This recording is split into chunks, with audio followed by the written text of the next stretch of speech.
Just because it's starting slow and quiet doesn't mean that's not just part of the plan. You are Locked On Cardinals, your daily Arizona Cardinals podcast. Part of the Locked On Podcast Network, your team every day.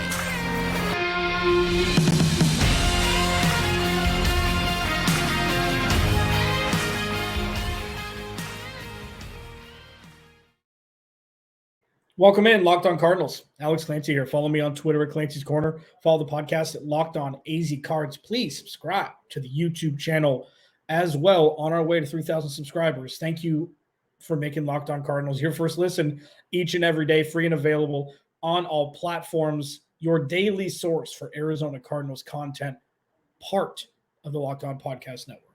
Your team every day. So, what's up? Is there anything to talk about?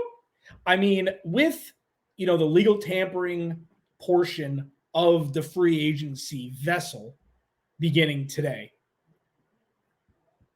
there are the questions that are looming over everybody's head. Why haven't the Cardinals made a move yet? Why hasn't everything changed? Why are all these big names coming off the board and the Cardinals aren't the one who's signing them?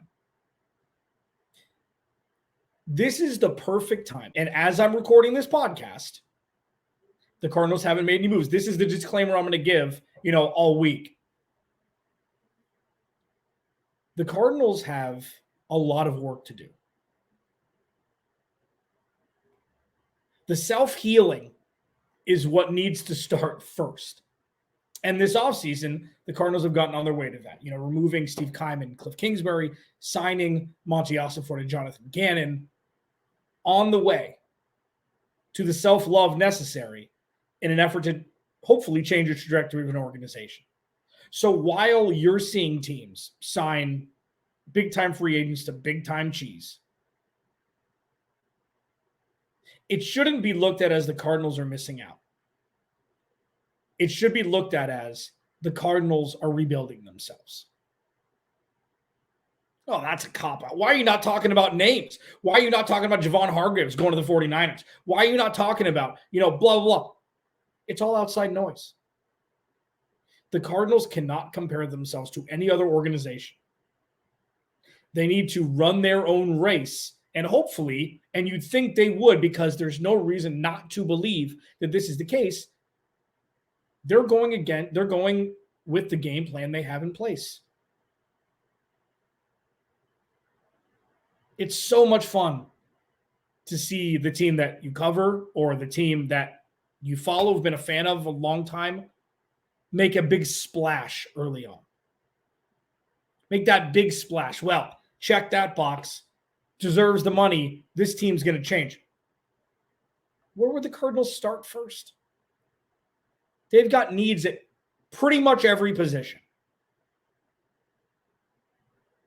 So, taking stock of what's out there, this free agent class isn't like booming with transcendent talent. There are a couple pieces there, but it's not like the Cardinals are missing out on this laundry list of players that are going to change the face of organizations.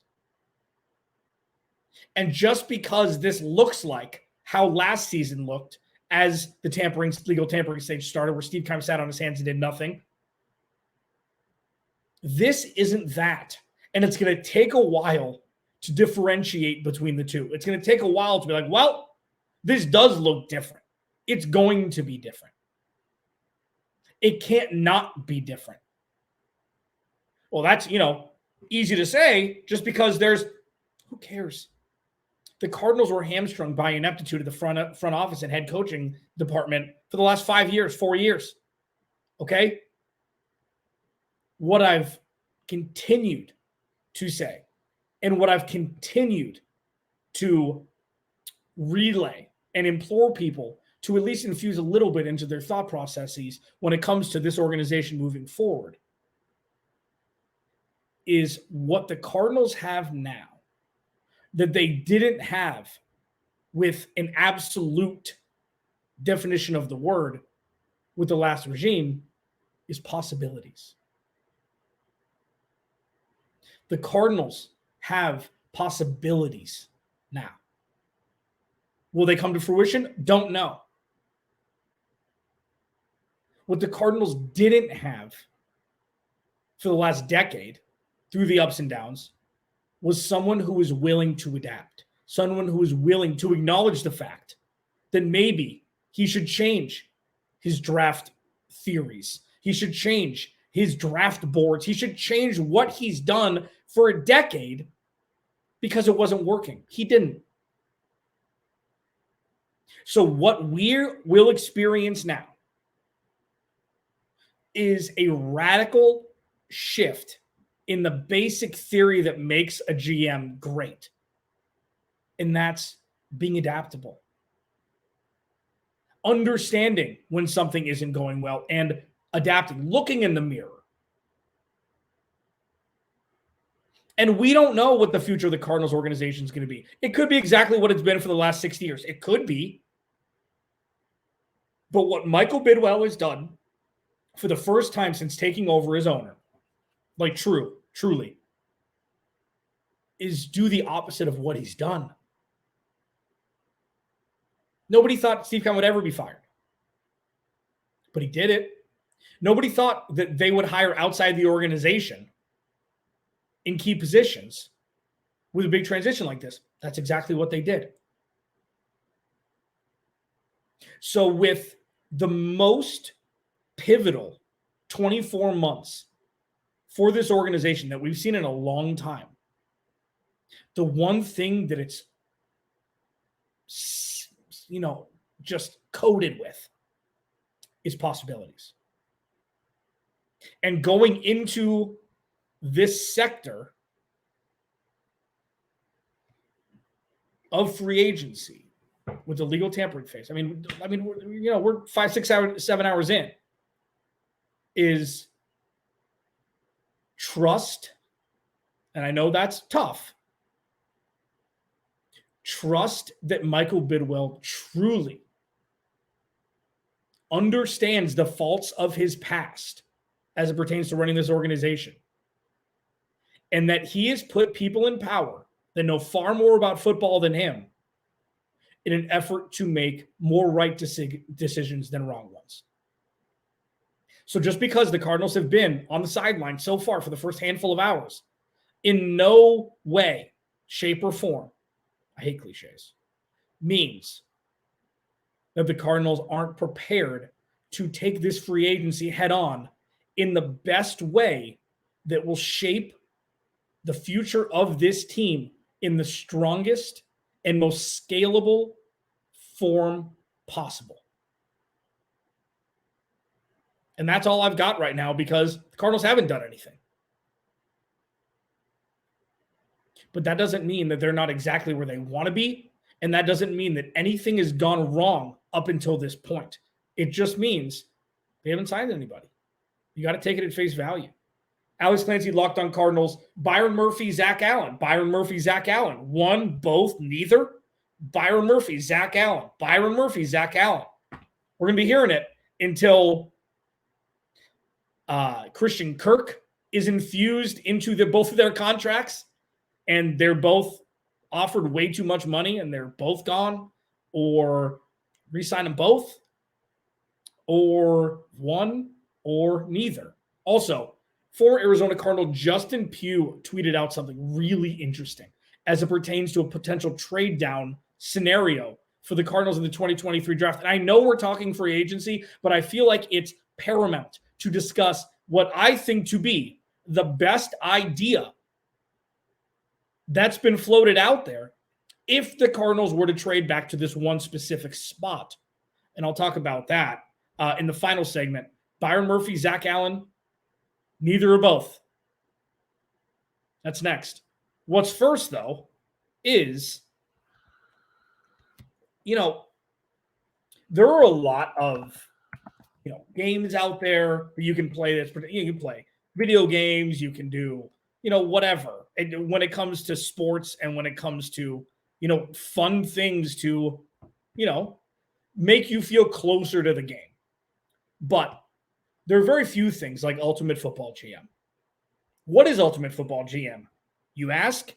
Well, first of all, today's episode is brought to you by Ultimate Football GM, and you've heard me talk about this mobile game app, and if you've ever thought that you'd make a good GM, you got to give this game a try.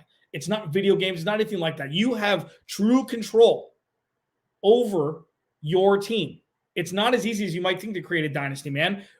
When you play Ultimate Football GM, you get to control and manage every strategic aspect of your team as you play through seasons and lead your team to glory, trying to build a historic dynasty. With Ultimate Football GM, you're responsible for controlling your destiny, the destiny of your franchise by hiring the right coaches and coordinators, managing all the finances, including negotiating player salaries and terms, navigating your franchise through free agency, the draft, injuries, player personnel issues, and all the ups and downs of a season. All this in a challenging and realistic game world. Ultimate Football GM is completely free and playable offline. Play on the go as you want and when you want to. Locked On Cardinals listeners get a 100% free boost to their franchise when using the promo code Locked On in all caps in the game store. That's Locked On in all caps, so make sure to check it out today. To download the game, just visit ultimate-gm.com or look it up on the app stores. That's ultimate-gm.com. Ultimate Football GM. Start your dynasty today. All's quiet in the desert so far during the legal tampering stage of free agency. Alex Clancy, Locked On Cardinals. Please, if you want, wherever you get your podcast, go leave a review, man. Tell them how much you like my beard. I mean, I feel like that's the most important thing. Podcast, you feel like the podcast? Sure. You leave a review if you want, but it's really beard season until it's not. So it's going to get hotter than Hades in Phoenix. Real quick.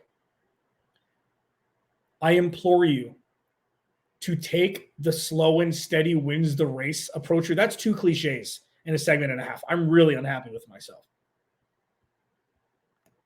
Just because there aren't blockbuster moves made by the Arizona Cardinals currently doesn't mean that they're falling behind. It doesn't mean that Ossenfort and Biddle are out of control and don't know what they're doing. It doesn't mean anything. Because as we go into the 2023 season, you're going to hear me talk a lot about win-loss record doesn't matter this season. It's about culture shift. It's about trajectory shift. It's about implementing a plan for the future led by a bunch of people who've never held the job that they currently hold. So it's going to be exciting. It's probably going to be a little rudimentary at times, but what it is radical transformation from everything the Arizona Cardinals have ever adhered to. And you know what that does? Radical transformation from a perennially losing franchise gives the art of possibility to a situation that looked pretty bad last year. So as there were signings, I'll talk about them. But I feel like, especially with the kickoff, it was absolutely necessary to just do a hard reset. And again, implore people to look at the big picture here, because a lot of this is going to happen next offseason, not now. Byron Murphy or Zach Allen? Zach Allen or Byron Murphy? Both have had injury concerns. One earlier in his career, one more recently. One has played at an all-pro-ish level last year in Zach Allen. One put together 2 halves of 2 seasons back-to-back at Pro Bowl level in Byron Murphy. Who is more important to the future of this team? That's such a difficult question to ask. When you look at both situations, they're both going to garner a lot of cheese. They are. One plays more of a premium position in Byron Murphy. He kind of moved from the slot corner role to playing outside. He can do both now. He also plays a position that the Cardinals have severely lacked with talent since as long as I can remember. Patrick Peterson, when he was locked down corner, he was by himself. Antonio Cromartie, 1 year.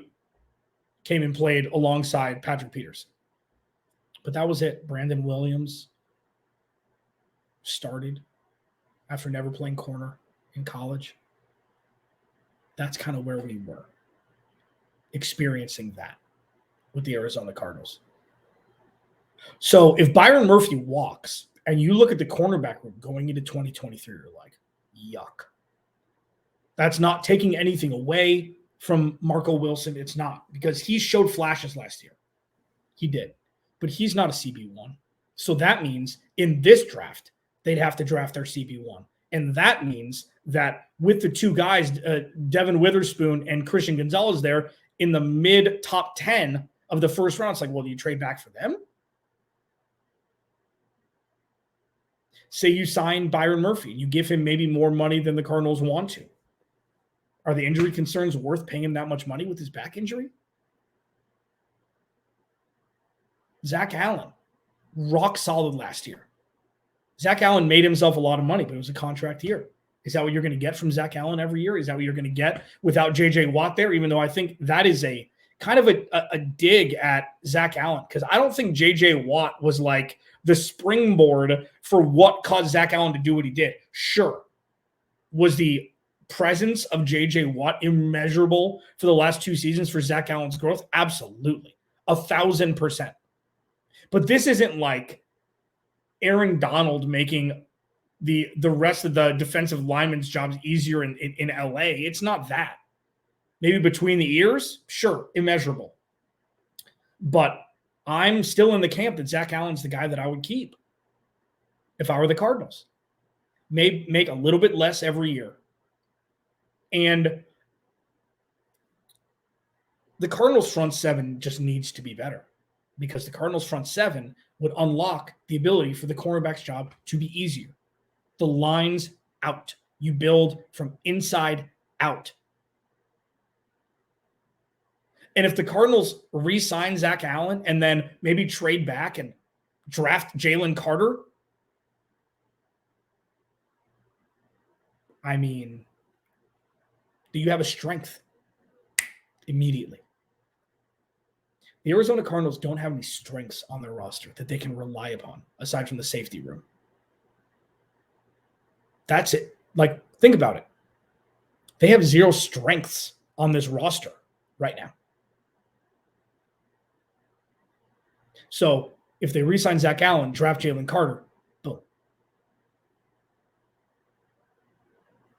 The other side of that, do you want to disperse your talent and then just fill with the draft and fill with free agents and build out more of a balanced defense? I could completely see that too. I completely understand that thought process. Whatever it is, and it's still, again, very, very early. Whatever the plan is, we're going to find out very quickly what Monti Ossenfort, Michael Biddle, and Jonathan Gannon have cooked up. It's fascinating that Byron Murphy and Zach Allen may both not be Arizona Cardinals next year. This is the growing pains. This is what happens when a GM finally gets everything that he's tried to cover up, with Band-Aids, instead of really fixing issues. This is what happens when it all comes to a head. So if they both walk, Cardinals are just reaping what they've sowed up until this point. Justin Pugh had a very, very interesting trade proposal for the Cardinals with the number 3 overall pick in the draft in a handful of weeks. I think it's a home run. Do you? You'll find out what it is soon. This episode of Locked On Cardinals is brought to you by FanDuel, man. Midway point of the NBA season's here. Like, have you seen the Western Conference playoff picture? Wild. 6 through 12, a game, 2 games in the loss column separating the two. It's wild. Wild, wild, wild. Now is the perfect time to download FanDuel, America's #1 sportsbook, because new customers get a no-sweat first bet up to $1,000. That's bonus bets back if your first bet doesn't win. Just download the FanDuel Sportsbook app. It's safe, secure, and super easy to use. Then you can bet on everything from the money line to point scores and threes drained. Plus, FanDuel even lets you combine your bets for a chance at a bigger payout with a same-game parlay. So don't miss the chance to get your no-sweat first bet up to $1,000 in bonus bets when you go to FanDuel.com/lockedon. That's FanDuel.com/lockedon to learn more. Make every moment more with FanDuel, an official sports betting partner of the NBA. All is quiet so far. Doesn't mean it's going to happen throughout this whole week. Doesn't mean it won't. This is a very clunky time for the organization that is the Arizona Cardinals. It's kind of a wait-and-see approach. Justin Pugh, former Arizona Cardinal, had a really, really interesting trade package for the Arizona Cardinals now. With Carolina moving up, there's already rumblings that they want to move back and accumulate draft capital. Like if they can get the quarterback they want later, then they're going to do that. Yikes. Justin Pugh, after the news came out that Pro Bowl center Ryan Kelly may be up in trade discussions, Justin Pugh said if the Cardinals trade down to number 4, Ryan Kelly should be a part of that trade package. And I thought, that's really interesting. And then I looked, and Ryan Kelly's making less than $15 million in 2023 and 2024 each year. Has a cap hit of less than $15 million both years. He's had some injury concerns, but Indianapolis has been a dumpster fire. Their quarterbacks, have been awful the last couple seasons. And the defense hasn't been able to stop anybody. So, if you look at the situation, you remove it, and you look at Ryan Kelly in a vacuum, former first-round pick out of Alabama, went super late, and the Cardinals moved down to 4, get Ryan Kelly, and then a second-round pick in 2023.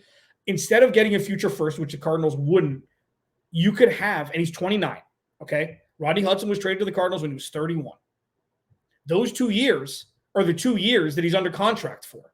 So I think that if the Cardinals move back and can get Ryan Kelly, plug him in, and maybe you draft another center. Maybe you draft a guard who can play center. So you have that backup for if and or when Ryan Kelly does get injured the next couple seasons.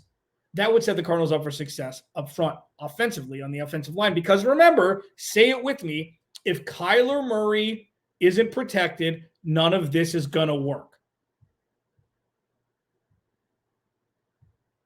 So it piqued my interest because, there are some players, there are some offensive linemen in the first 2 rounds that the Cardinals could definitely draft and have a plug and play situation. Okay. When you have Ryan Kelly under center at 29, there are guys that will play till 35 or 36 at center if they stay healthy. So center is not wide receiver. Center's not tight end. Center's not pass rusher, anything like that. If you're good at center and you stay healthy, Jason Kelce just reported he's going to come back for the 100th season. So I think that would be at least something to discuss. Is it the best draft package you could probably get? No. No trade package you could probably get? No. Would it be like if the Cardinals could get a first rounder by moving back a spot? Is it something that may be a better trade package than getting Ryan Kelly in a second this year? Yeah. And paying $15 million to a guy in a season that is all but lost if Kyler Murray doesn't come back in the first, 5 or 6 weeks. I could understand the other side of no, don't do that. But when Justin brought that up, I'm like, man, that would check a box. That would check a box.